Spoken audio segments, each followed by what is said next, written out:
Hi, welcome to Winsight Grocery Business COVID-19 Live.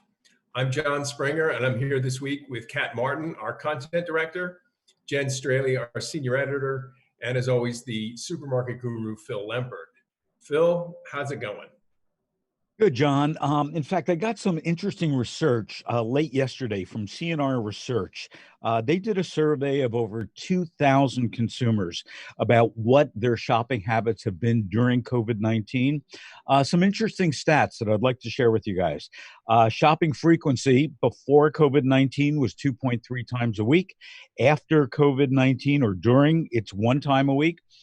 45%. This is shocking to me. 45% of people say that they disinfect groceries when they bring them home. I haven't done that once. Have you guys done that? I do it every time. Really? Process. Okay, so you're at 100%. I'm at 9 or at 0. So I guess you're right, 45%. For budgets, the average weekly grocery spend before COVID-19, $159 a week. After, $184 a week. That does not include any delivery fees and things like that.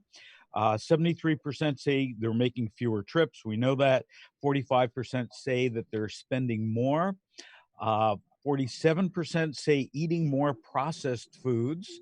36% eating less produce, which is surprising to me because we've talked a lot about why immunity is just so important for people. So I would expect them to be eating more produce, and 26% are eating less meat and poultry. So that's from CNR Research. Interesting. I'll keep us updated as they do more of these things. But John, you've got some news for us about Walmart this morning. Yeah, and some of it reflects some of those statistics you were talking about. Walmart said that their U.S. comps were up 10% for their fiscal first quarter, which ended May 2nd. So that's a nice little chunk because it includes the beginning of the pandemic right through the beginning of May. And, they said the average ticket was up 16.5%. And traffic down by 5.6%, e-commerce up 74%, which is Wow. pretty outstanding. I think they were counting on something like 30% for the year.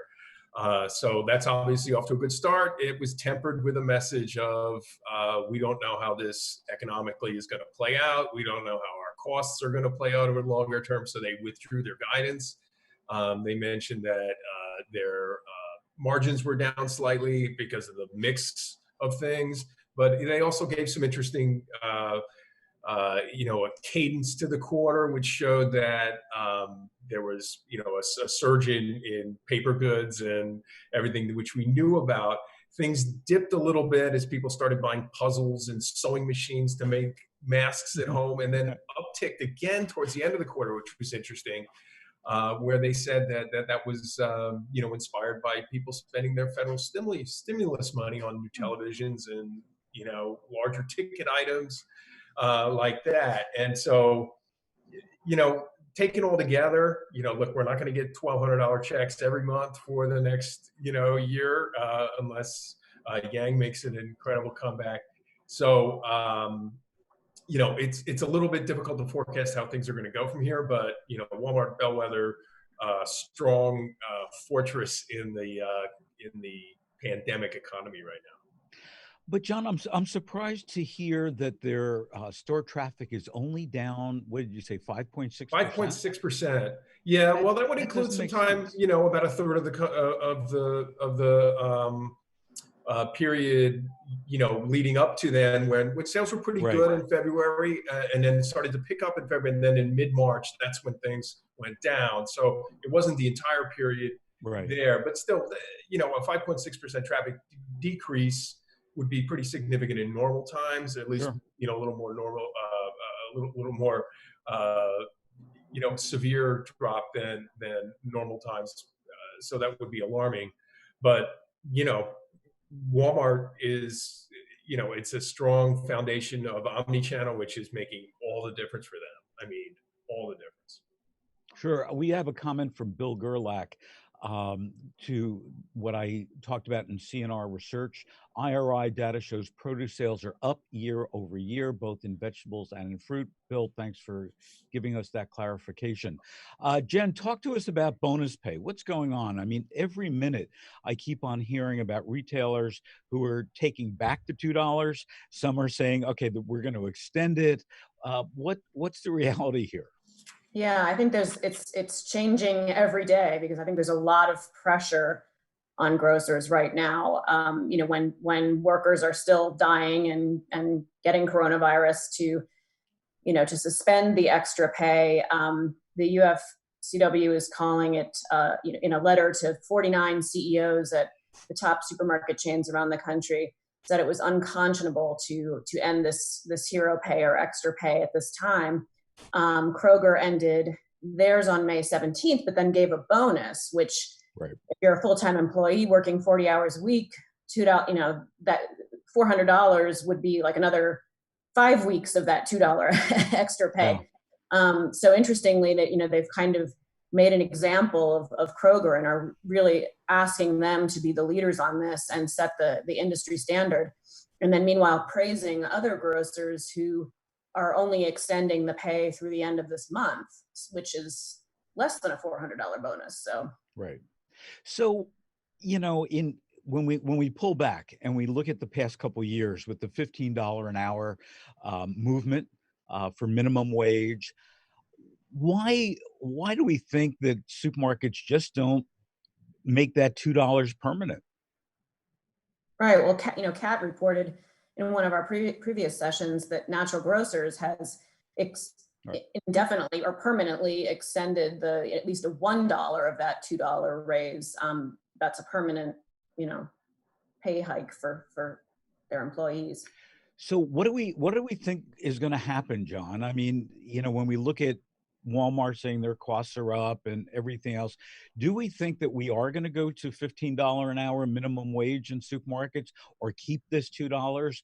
Or are we just going to have, a lot of very disgruntled supermarket workers who are saying, to Jenn's point, I'm not going to risk my life for $2, Yeah, it's hard to say. I mean, we've talked about before that there's been, pressure to inflate hourly salaries, but, that's been balanced by the retailers by changing the way that they are doing, they're assigning jobs, for union companies, maybe kind of taking away certain levels of, of their jobs and making it a little bit more of a flatter structure that they could do with fewer employees. The Kroger situation that's going on now, there's something of a punching bag, I think, on this issue. And it reminds me a little bit of Stop and Shop kind of taking the blows for larger anxieties about robotics when their workers went on strike last year.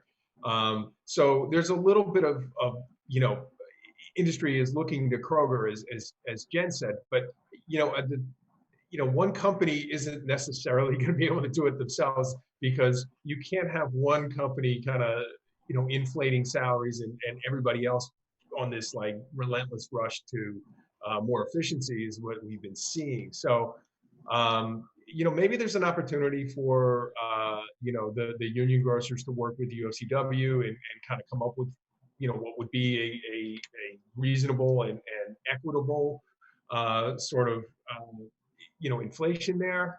But then again, that leaves out Walmart and all their competitors that aren't necessarily represented by collective bargaining, and they've got to keep very close ties with one another. So it's really going to be an industry-wide effort, and maybe pressure from communities and people to say, hey, grocery workers deserve more money, and this crisis has proven it to us. Would be the thing that could get it up. So yesterday at the White House, we had, the National Restaurant Association and some of the CEOs of restaurant chains there saying that if in fact we want to have restaurants in this country, we need a bailout, a financial bailout, because they are going to have less tables, they're going to have less staff and so on. Do we think that, and while we did have, a couple weeks ago, that session with Mike Pence and Hy-Vee, and I think it was Kroger. It was Kroger, John, yeah. correct me if I'm wrong. We haven't seen a coalition form, if you will, of retailers, grocery retailers, saying, here's what we need. Should we be having that? Well, I mean, Kat could probably speak to this because she's been kind of following what the associations have been saying, but they've obviously been active in, efforts to get, federally funded PPE for workers and those kinds of things. And then, of course, supermarkets can't be first online to get a bailout here, considering that they're looking at 16.5% sales increases in a period where every one of their competitors is seeing 0% or huge declines. So, but it's something to think about, and we've seen Doug McMillon and Rodney McMullen standing alongside President Trump, so they're part of the conversation on business in the country. Kat, what do you think? Yeah, like Jon had alluded to, there has been a big push from the associations to help retailers out with all of these expenses, asking for, tax breaks and things for everything that they had to purchase sanitation wise, whether it is the PPE or the plexiglass that they had to install in front of all the registers, or, even the sanitation equipment and supplies that they've had. So there has been a push to, try to classify that as something that they can, deduct. But is anything happening on it, or it's just being ignored? Right now, it's just kind of being ignored from what I've been able to see. There might be stuff I haven't paid huge close attention to it, so there might be stuff happening that hasn't bubbled up to the surface yet. There is some stuff happening at the state level, where I know Wisconsin Grocers Association is really working hard on some of this at the state level, but I haven't really seen anything big break on the federal level. Yeah, could I would just think that, when you look at NRA and everything that they're doing, while a lot of the associations here in grocery have written letters or said, here's what we want to do and stuff like that, we haven't really seen a unified voice coming out from our industry to say, okay, here's what we need. But perhaps, Kat, it needs to be done at the state level.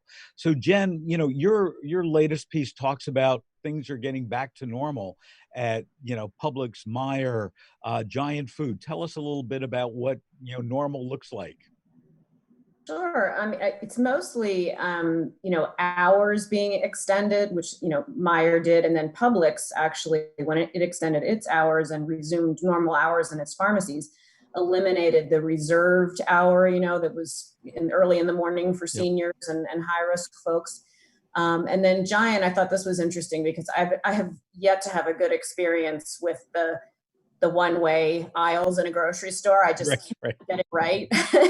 And so Giant got feedback from their shoppers, and they were like, we're actually spending more time in the store now trying to navigate the one-way aisles than we were before. So they eliminated those. And I think we'll see more of that. Sorry. I think we're going to continue to see more and more, the new norm. People will still be wearing masks, and there'll be, the shields at checkout. But I think in terms of store hours and supplies, and we are seeing more like the old days. So here in Los Angeles, specifically in Santa Monica, I am very concerned because in the past week and a half, people are not wearing masks in grocery stores. They're not safe distancing. Forget about the one-way thing, because I agree with you. That was among the silliest things ever. But people here are getting very restless and almost combative about the masks. Are you guys seeing that in New York and Chicago and Denver? Here in New York, there's definitely a restlessness going on out there. I mean, you can tell. I feel like, look, I haven't traveled much more than 10 blocks from my house for weeks now. But our pub down at the corner just opened, and not opened as sitting down, but actually selling drinks at the door. And guess what? I mean, it was a nice evening on Friday. They opened on Friday evening. The weather was great. It was a spring day in New York, which is beautiful here in May. And there were a lot of people out there having a drink on the street corner. Now, you can't drink and have a mask on at the same time. And you have I a guess couple you of can just drinks cut a and hole you're in the talking mask. louder. And so, those are the kinds of things that are happening, I think, what I've seen. But of course, reading the news reports and so forth from elsewhere, there's probably a lot more, social distancing danger going on in some places that, have reopened economies. So I want to head to our Facebook Live feed. Chef Jamie Gwen says, great conversation. Thank you. Jamie, thank you for tuning in. Joe Michaels, our friend, says, my wife is working overtime while getting constantly screamed at by Safeway customers who don't want to wear masks, or why she did not order enough of their favorite items. All this while being exposed to the possibility of being infected. I have to press the see more, and it's not popping up. Joe, sorry. Also, Sally, our managing editor at Supermarket Guru, says lots of controversy in Nashville over masks as well. So let's leave the masks and Kat.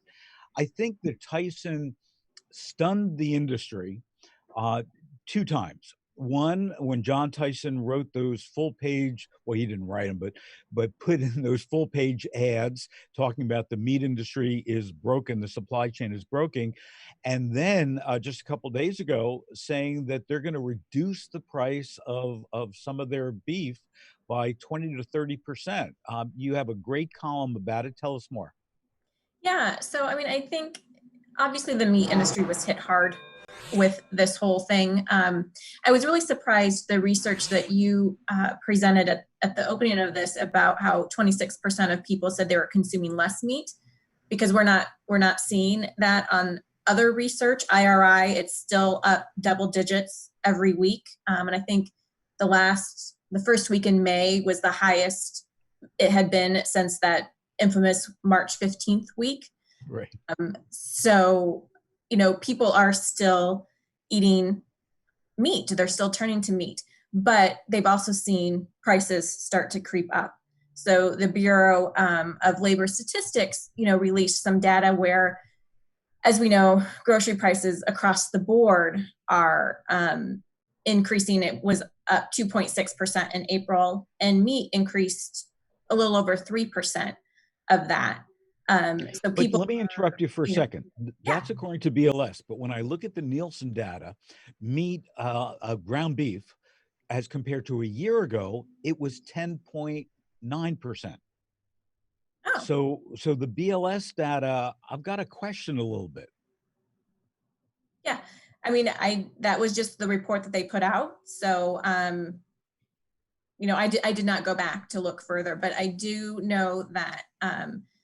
I think in large part because of that, Tyson did decide to give retailers a break on price. So they're reducing price on certain cuts, not across the board, right, by 20 to 30% to retailers, and it's products that are typically for larger families when it comes to, ground beef, but they're also reducing prices on like round roasts and chuck and things like that. So I think it was, an effort to kind of, I don't want to, I guess, put a better taste in people's mouths when it comes to the whole situation, where they are seeing prices creep up. Their weekly spend at the grocery store is going up. And this is, a way that they can hopefully help mitigate that. Yeah, there's like switching when it comes to proteins too. So when meat goes up, chicken sales go. Meat doesn't get bought, chicken gets bought, and then they rebalance themselves. So I think they're playing a little bit toward that trend.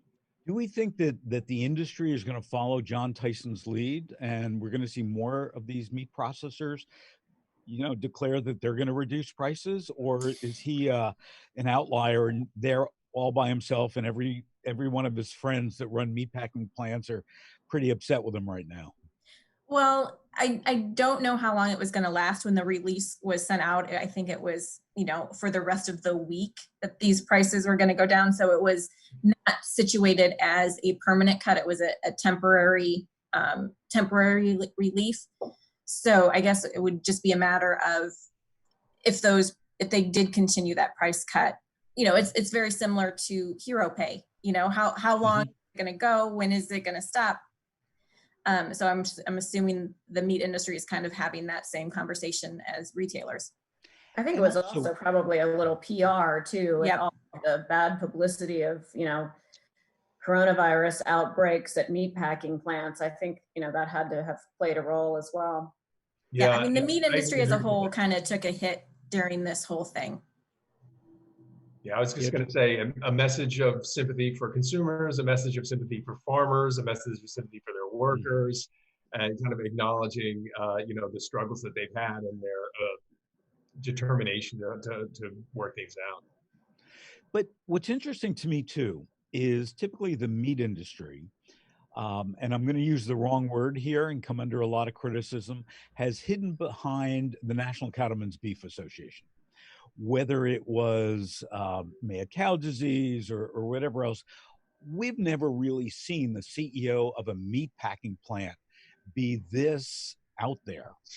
And I'm just wondering, whether or not we're getting into a new era that a lot of these companies across the board are saying, hey, we want to have a voice. We don't want our association to be the one who just has the voice.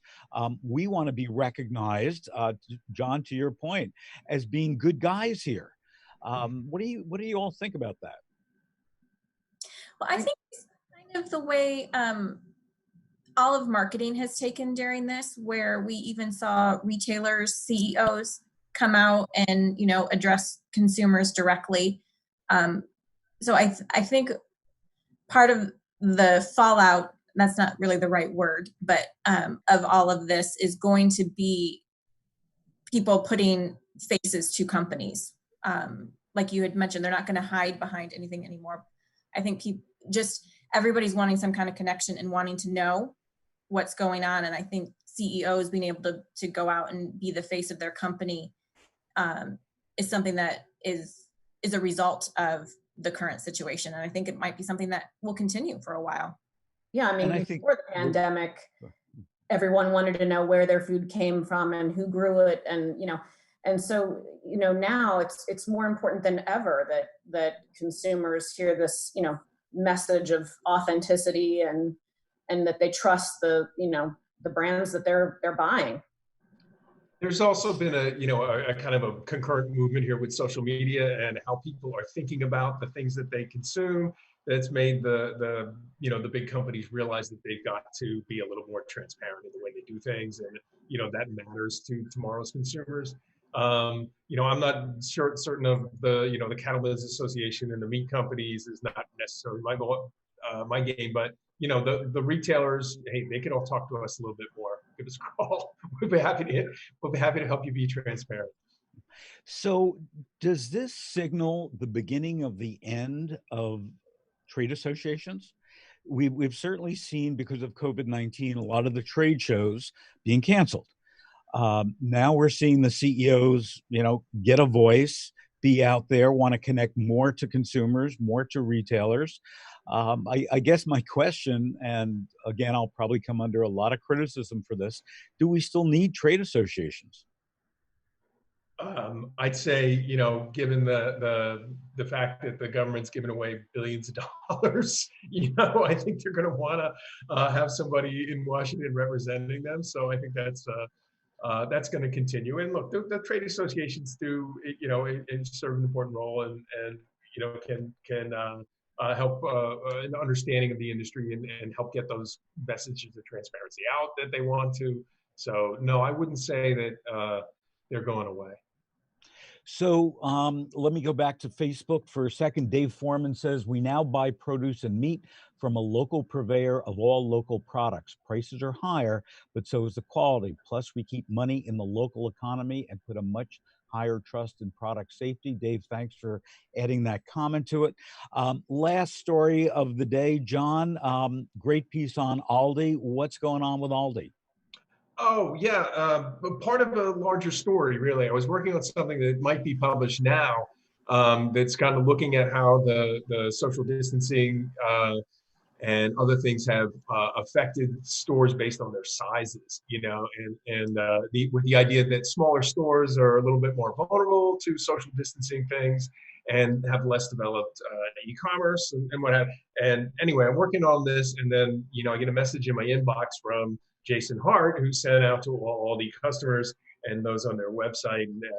And Jason Hart is the CEO, for those of you that might not CEO know, of of Aldi. Aldi. And he had a simple message: we have low prices. Don't forget that. You know what I mean? And I'm thinking, like,